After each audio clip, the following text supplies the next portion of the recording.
Et oui, nous sommes donc de retour sur le plateau de C'est Midi. Notre invitée du jour est éducatrice, animatrice à l'école maternelle et primaire.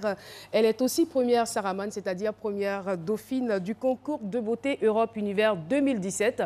Mesdames et messieurs, merci donc de réserver un bel accueil à Nalimata Karabwali, que je vous demande d'applaudir très très fort. Nalimata Karabwali, merci de nous rejoindre sur le plateau de C'est Midi. Bienvenue à vous, on est très très heureux de vous avoir sur ce plateau. Merci. Première Saramane, ben, félicitations. Merci beaucoup. Et c'est quoi les critères tout de suite pour commencer?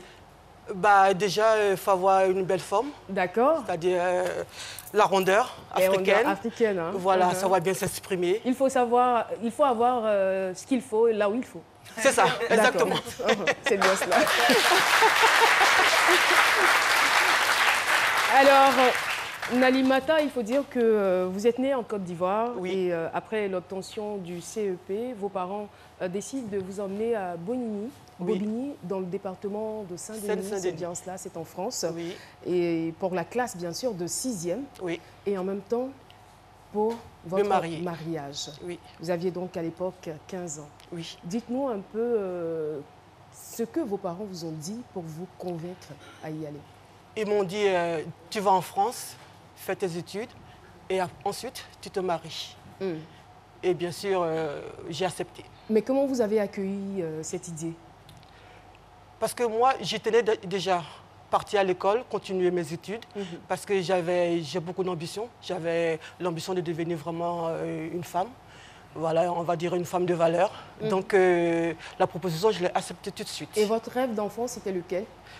Devenir une femme autonome, voilà, avoir une grande place dans la société. On va dire, est-ce qu'il y avait une fonction particulière qui vous attirait?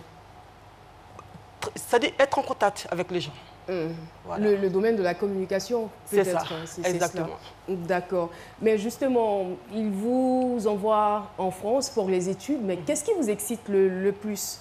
Parce qu'on vous parle d'études, on vous parle de mariage, vous avez 15 ans. Oui. C'est quoi qui vous attire et qui vous encourage à suivre la décision de vos parents? Le fait que j'étais en France et que j'avais la chance de continuer mes études. Aller en France, continuer vos études. C'est ça. Et dès que vous arrivez, à quel genre de réalité êtes-vous confronté? La réalité était là. Je me suis rendu compte que voilà, je suis une femme mariée. Voilà, donc je dois assumer. Malgré que je suis jeune, je dois assumer. Voilà, je n'étais pas vraiment prête à être femme au foyer, mais il fallait que je fasse avec. Le monsieur, vous le connaissiez auparavant ou pas? Non. Vous ne le connaissiez pas? Non. Voilà. C'était un proche de la famille. Ça s'est fait comment? C'est allé très vite. Un proche de la famille, c'est ça? Oui. Et donc, c'est allé très vite, voilà. Il y a eu un arrangement? Un arrangement familial. Avec vos parents? Oui, voilà. Donc, moi, tout ce qui était dans ma tête, il fallait que j'obéisse, il fallait que j'obéisse aux parents, il ne fallait pas que je le déçoive, voilà. Donc, il fallait faire le mariage. Vous aviez 15 ans et lui, il avait quel âge? 40 ans. Chier! Est-ce qu'en fait, vous n'aviez aucune information sur le monsieur avant de partir? Quelque peu, un peu, juste un peu, mais pas trop. Voilà. Lui, il me connaissait. Voilà, vu qu'il était venu en vacances, il m'a vu, mais moi, je ne le connaissais pas. Voilà. Et oui, donc, quand vous êtes arrivé là-bas, vous, dans votre tête, c'était pour faire des études. Oui. Est-ce que vous avez pu, justement, faire ces études-là? J'ai commencé, j'ai fait la 6e, la 5e, et après, je suis tombée enceinte, donc j'ai arrêté. Voilà. Et parlez-nous de cette nouvelle aventure.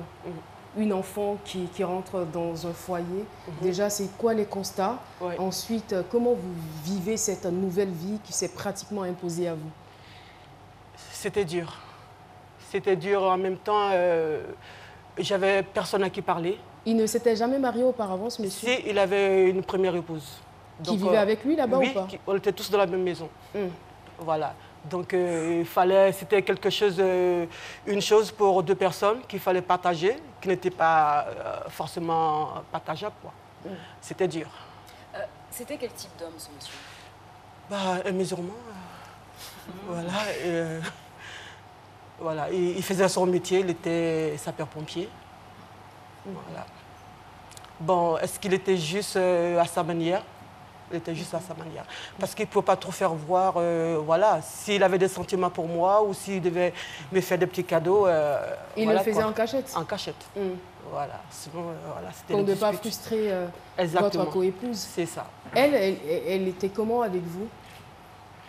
Bon, c'est vrai, c'est sûr, elle était plus mature que moi. Elle avait quel âge environ? Ils avaient le même âge, 40 ans aussi. Donc j'étais la petite au milieu. Voilà. On vous traitait un peu comme l'enfant de la maison? Bien sûr. Comme, ouais, comme une adolescente. Mentalité, physique, voilà. J'étais la petite fille. Voilà. Donnez-nous plus de détails en fait.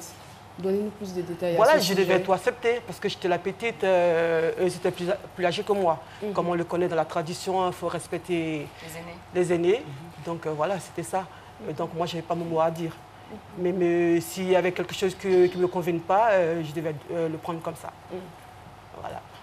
Alors vous n'étiez pas majeur, déjà à 15 ans c'est déjà tôt pour avoir des rapports sexuels. Voilà. Vous allez avec votre mari pour la première fois, c'est quoi? C'est, voilà, tu te dis dans la tête qu'il faut le faire. Voilà. Comment ça? Comment Oui, parce que... Quand on fait une mission, calmez-vous. Quand, je vais dire, qui a fait le premier pas? C'est vous ou bien c'est lui? C'est lui, bien sûr. Et vous n'avez pas refusé, vous avez accepté en même temps? Oui, bien sûr. Mais est-ce que vous avez été préparé à ça? Je veux dire, c'est vrai, peut-être que vous aviez une idée assez vague du mariage. On vous dit, vous allez vous marier. Peut-être pour vous, c'est juste de façon la seule idée du mariage que j'avais, c'était celle de ma mère avec mon père. Voilà. Et les voisins que je voyais, c'est tout. Et après, la réalité, c'est que moi, je me mettais dans la peau de ces femmes-là, d'une femme adulte. Et une jeune fille qui se met dans la peau d'une femme adulte. Voilà, j'ai essayé, il faut le faire, voilà. Je rappelle qu'à 15 ans, vous étiez quand même en quelle classe? Vous alliez en 6e? Oui, là, j'ai pas en 6e. Oui. Et donc, vous n'aviez aucune notion donc, de la sexualité, vous ne saviez pas à quoi vous attendre? Non. Personne ne vous a expliqué comment ça allait se passer, non. plus ou moins? En Afrique, ce n'est pas le genre de choses qu'on explique aux enfants. Voilà. Peut-être quelqu'un, on peut attendre dans la causerie entre adultes, qui est rare déjà. C'est vrai que c'est des choses qu'on n'explique pas. Voilà, et on devrait le faire. Et à 17 ans, vous avez votre premier enfant. Un enfant qui a un enfant. Oui, après la suite qui s'avérait être handicapé. Il souffrait de quoi exactement, votre enfant? Il était autiste, donc il ne parlait pas, il n'a jamais parlé. Voilà, donc je l'ai élevé et après j'ai eu 3 enfants. Voilà, là le premier, il est décédé. Voilà, donc là j'ai 3 enfants. Votre premier enfant qui était handicapé, c'est ça? Il est décédé. Il est décédé en 2006, de suite d'un arrêt cardiaque. Voilà. Mais comment était votre vie? Déjà, je veux dire, c'est pas évident pour une adolescente de 17 ans d'avoir un enfant et de surcroît avoir un enfant qui a un handicap. Comment vous avez vécu cette période? Comment est-ce que vous avez réussi à avoir la force d'élever votre enfant? Ça n'a pas été facile, mais j'avais le soutien de l'assistance sociale et tout, voilà, qui venait souvent à la maison, me donner des conseils, m'aider parce que j'étais jeune. Voilà, donc dès que j'ai accouché mon premier enfant, j'ai eu une assistance maternelle. D'accord. Voilà, qui venait parce que j'étais mineure. L'assistante sociale ne savait pas votre âge? Non. Et après, en premier temps, j'ai vu une assistance maternelle et après l'assistance sociale. Voilà. Donc, elle m'aidait et tout, voilà. Et ça ne vous a jamais traversé l'esprit de chercher à le dénoncer? Comme on le dit, la France, c'est le pays des droits de l'homme. Alors, vous êtes jeune, je suppose qu'après 2 ans, 3 ans, vous commencez quand même à vous imprégner des réalités de la France, à vous intégrer. Donc, du coup, vous savez que quelque part, il y a eu un abus. Est-ce que vous cherchez à dénoncer votre mari ou pas? Non, je n'ai jamais cherché à le dénoncer. Pourquoi? Non, parce que toujours par peur des parents. Voilà, c'était pas dans mon but. Mais vous aviez autant peur de vos parents? En fait, j'aime beaucoup mes parents. D'accord. Ils ont beaucoup fait pour moi. Je ne voulais pas les décevoir.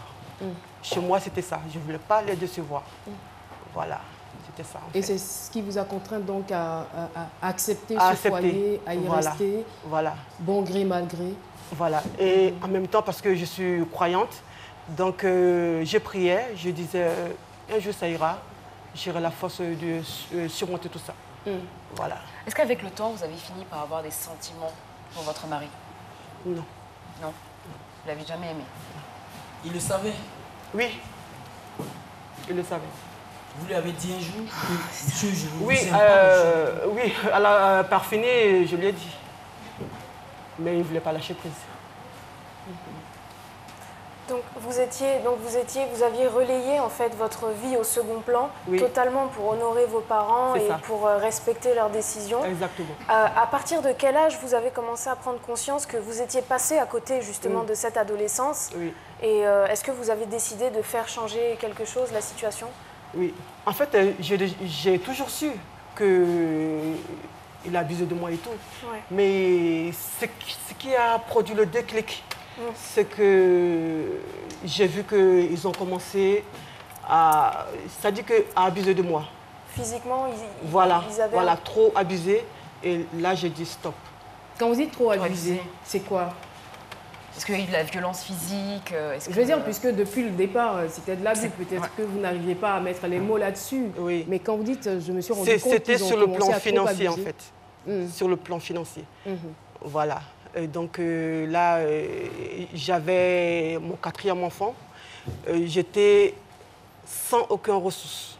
Je n'avais pas de ressources. Sans aucune ressource, d'accord. Voilà. Et donc c'est là qui a tout déclenché parce que c'était très dur. Et vraiment, ils ne pensaient pas à moi. Ces deux-là, ils ne pensaient pas à moi, ils pensaient qu'à eux-mêmes. Voilà. Monsieur avait perdu son boulot ou quoi? Non, ils travaillaient. Mais il travaillaient. avait du mal à s'occuper de ses enfants. Oui, il se trouve que en France, il y a ce qu'on appelle les allocations familiales qui sont versées aux parents.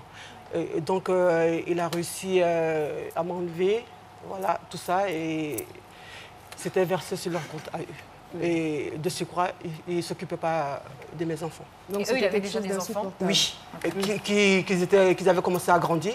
Voilà, donc ils avaient moins de ressources, moins de prestations. Voilà. Donc, Allez-y, voilà. allez-y. Ils ont pris mes prestations. Donc, ils ne voulaient rien me laisser. Ils ne s'occupaient pas de l'enfant. Moi, je partais à la PMI pour pouvoir avoir du lait, des couches, tout ça. C'est pas normal. Ah, c'était terrible. Vous aviez quel âge à ce moment-là? J'avais la vingtaine.